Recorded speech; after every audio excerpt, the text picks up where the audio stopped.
एक छोटे से गांव में मोहन नाम का एक गरीब किसान रहता था। वो दिन रात खेतों में मेहनत करता, लेकिन फिर भी मुश्किल से अपने घर का खर्च चला पाता था। सुबह होते ही वो हल लेकर खेत में लग जाता, पसीने और चिंता के साथ अपनी जिंदगी को जैसे तैसे आगे बढ़ाता रहता।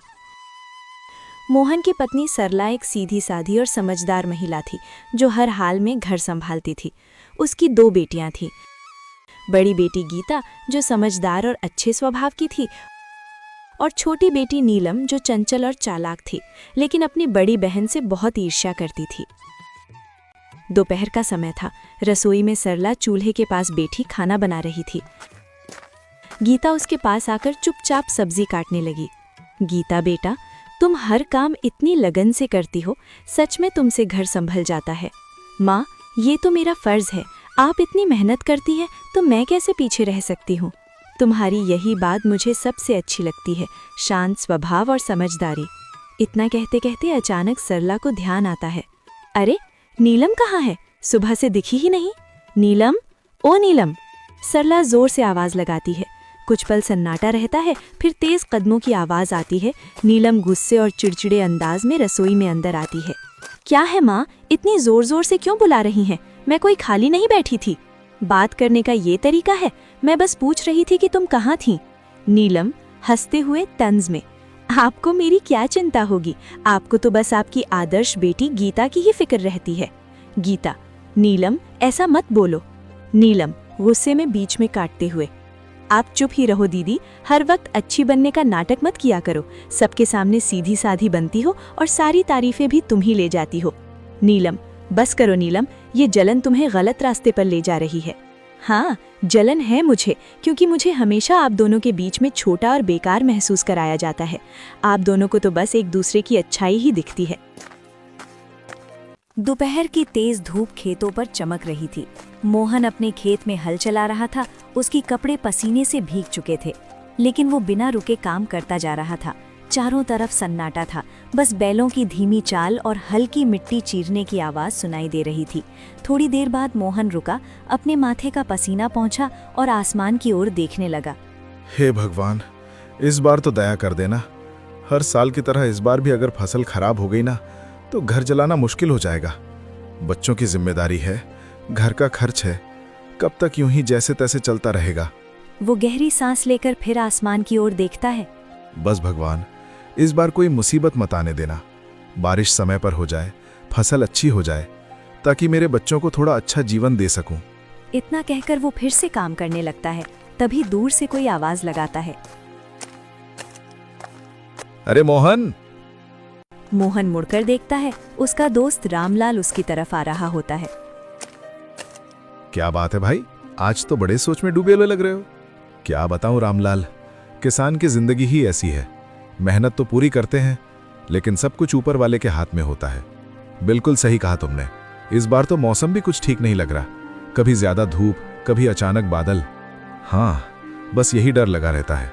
अगर समय पर बारिश नहीं हुई तो सारी मेहनत बेकार चली जाएगी। लेकिन मेहनत करने वालों का साथ भगवान जरूर देता है। देखना, इस बार सब अच्छा होगा। थोड़ा माहौल हल्का होता है, फिर रामलाल मुस्कुराते हुए पूछता है, अच्छा छोड़ो ये सब, बताओ घर पे सब कैसे हैं? भाभी जी और तुम्हारी दोनों बेटियां कैसी हैं?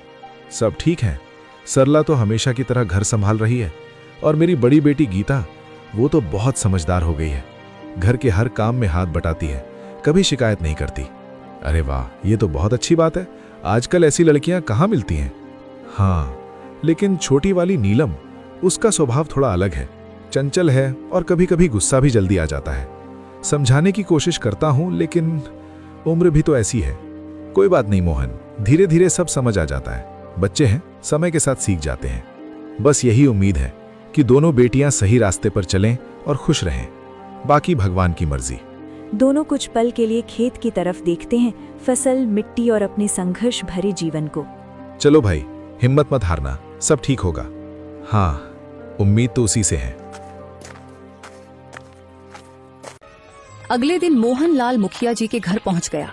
मुखिया जी, जमींदार ने मेरी जमीन बेईमानी से हड़प ली है। कुछ समय पहले मैंने बीज खरीदने के लिए उससे कर्ज लिया था, जो मैं समय पर चुका नहीं पाया। इसी दौरान उसने मुझसे अंगूठा लगवा लिया और अब कह रहा है कि वह खेत उसका है। मोहनलाल, इस मामले में मैं तुम्हारी कोई मदद नहीं कर सकता, बल्कि मैं ही क्यों, गांव का कोई भी व्यक्ति तुम्हारी मदद नहीं करेगा। जमींदार बहुत दबंग है, सब लोग उससे बहुत डरते हैं। मैं चुप नहीं बैठूंगा। उसने मेरा खेत छीना है। एक किसान के लिए उसकी जमीन मां के समान होती है।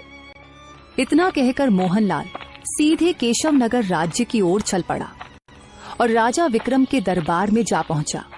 महाराज, जमींदार ने थोड़े से धन के बदले मेरा खेत हड़प लिया है।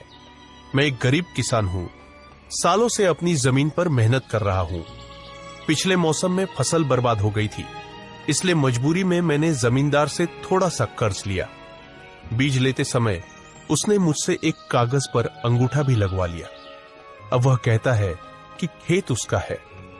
महाराज, मेरे लिए वो जमीन सिर्फ खेत नहीं, मेरी रोजी रोटी, मेरी इज्जत और मेरी मां जैसी है। मुझे न्याय चाहिए महाराज। अगर रामपुर गांव के जमींदार ने तुम्हारे साथ वास्तव में ऐसा किया है तो तुम्हें जरूर न्याय मिलेगा। इतना कहकर राजा विक्रम ने एक सिपाही की ओर इशारा करते हुए कहा, इस किसान के साथ तुरंत रामपुर गांव जाओ और जमींदार को मेरे दरबार में हाजिर होने का आदेश दो। अगर वह मना करे तो उसे जबरदस्ती गिरफ्तार करके लाया जाए। कुछ ही देर में जमींदार अपने साथी बलराम के साथ महल में हाजिर हो गया। क्यों, तुमने कुछ धन के लिए मोहनलाल का पूरा खेत अपने नाम कर लिया? महाराज, यह तो सरासर झूठ बोल रहा है। सच तो यह है कि कुछ अरसा पहले मोहनलाल ने खुद अपना खेत मुझे बेचा था। मैंने उसे बहुत सारा धन दिया था महाराज। उसने वादा किया था कि कुछ महीनों बाद वह खेत खाली कर देगा।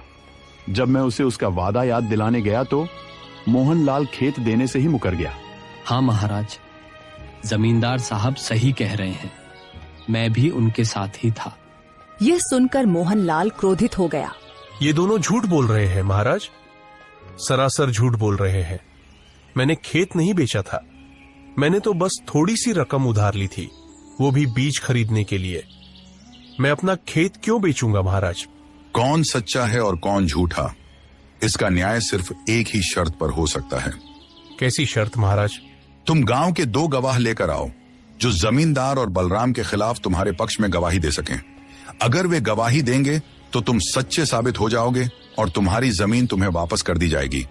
और जमींदार, तुम भी ऐसे ही 2 गवाह लेकर आओ जिन्होंने मोहनलाल को खेत बेचते हुए देखा हो। जमींदार और बलराम वहां से चले गए।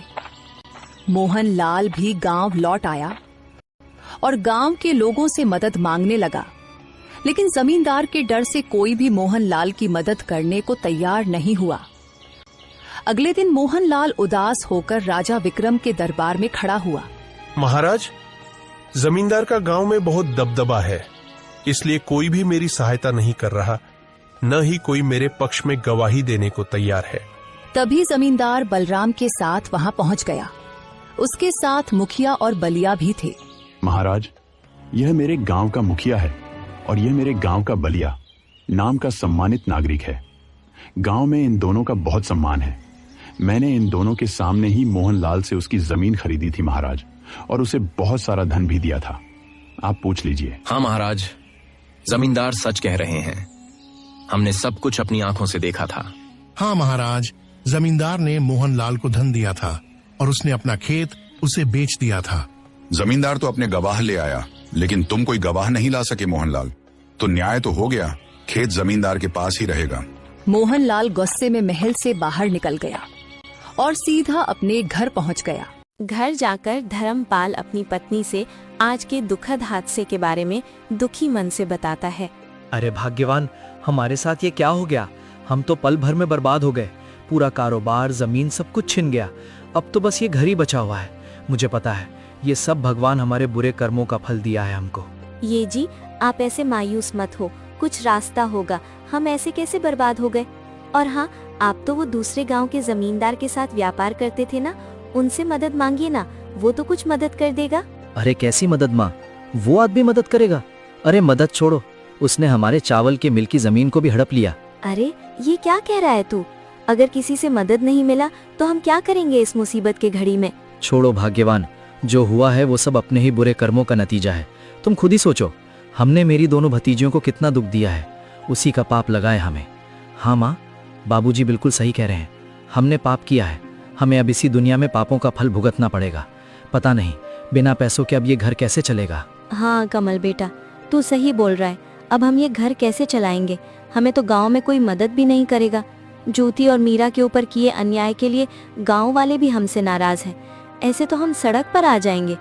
ये सब बात करके तीनों बहुत उदास हो जाते हैं और तभी इस उदासी भरे माहौल में विमला बोल पड़ती है। ये जी, मेरे मन में एक विचार आया है, क्यों ना हम ज्योति और मीरा के पास जाकर उनसे मदद मांगे और साथ में उनसे हाथ जोड़ के माफी भी मांग लेंगे। मदद? कैसी मदद माँ? वे दोनों हमारी कैसे मदद करेंगी? उनके पास तो मदद करने के लिए कुछ भी नहीं है और ना ही वे मदद करेंगी। आखिर इतना दुख जो दिया उनको हमने। अरे क्या बोल रही हो तुम? पागल हो गई हो क्या? कितना परेशान किया है उनको। अब किस मुंह से जाऊंगा उनके पास मदद मांगने? और वे तो खुद ही कितनी मुश्किल से जी रहे हैं, हमारी क्या मदद करेंगे वे? अरे आप लोग थोड़े शांत हो जाइए। हम उनसे पहले दिल से हाथ जोड़कर माफी मांगेंगे और उसके बाद हम उनकी जमीन पर खेती करने की इजाजत मांगेंगे और खेती का जो भी मुनाफा होगा उनको भी आधा देंगे और हमारा भी जैसे तैसे गुजारा हो जाएगा। और हाँ, मैं इस बार लालच में नहीं बोल रही हूँ, मैं बुरी परिस्थितियों के चलते बोल रही हूँ। तुम बात तो ठीक ही कर रही हो।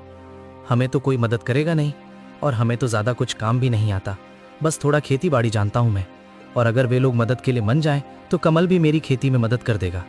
हाँ बाबूजी, मैं करूँगा मदद। चलिए बात करने जाते हैं उनसे, और अगर वे मदद नहीं भी करें तो कम से कम माफी की उम्मीद तो रख ही सकते हैं। ये बोल के तीनों ज्योति और मीरा के घर पहुँचे। चाचा जी, आप लोग अब यहाँ क्या लेने आए हो? चाची, हमारा चावल के मिल पे आग लग गई है, हम तो पूरा बर्बाद हो गए। हाँ, मुझे पता चला आपके बारे में और मुझे इस बात का खेद है, लेकिन आप हमारे पास क्यों आए हो? क्या आपको लगता है कि आग हमने लगाया है? नहीं ज्योति, तू हमें गलत समझ रही है। हम तो तुम दोनों से माफी और मदद की आस ले आए हैं। मदद? कैसी मदद चाची? क्या मदद चाहिए आपको? हम तो खुद ही जैसे तैसे जी रहे हैं और आप किस हक से मदद मांग रहे हो? हम हैं ही कौन आप लोगों के? बिमला ने गिड़गिड़ाते हुए ज्योति और मीरा को सब कुछ बताया और ये सब बात होते समय धर्मपाल और कमल शर्मा से अपनी सिर झुका लिया था। मीरा बिमला की बात सुन के बोली, हम मदद करेंगे चाची, जो हुआ सो हुआ।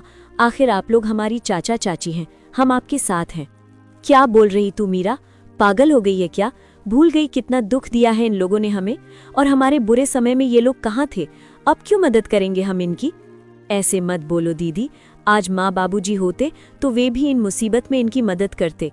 और माँ बाबूजी कहा करते थे कि माफ़ी बहुत बड़ी जीत है और माफ़ करने वाला ही असली विजेता है। फिर भी मीरा, मैं इन लोगों की करतूत नहीं भूलूंगी। मैं मदद करने के लिए तैयार नहीं हूँ। दीदी, आपको मेरी कसम, कृपया आप उनकी मदद कर दीजिए। और वैसे भी इनको हमारी ज़मीन पर खेती करने देंगे तो हमारी भी बहुत मदद होगी और हम आगे से हंसी खुशी एक साथ रह पाएंगे। मान जाओ ना दीदी, मुझे माँ बाबूजी की कमी बहुत खलती है। इनके साथ होने से मुझे अच्छा लगेगा।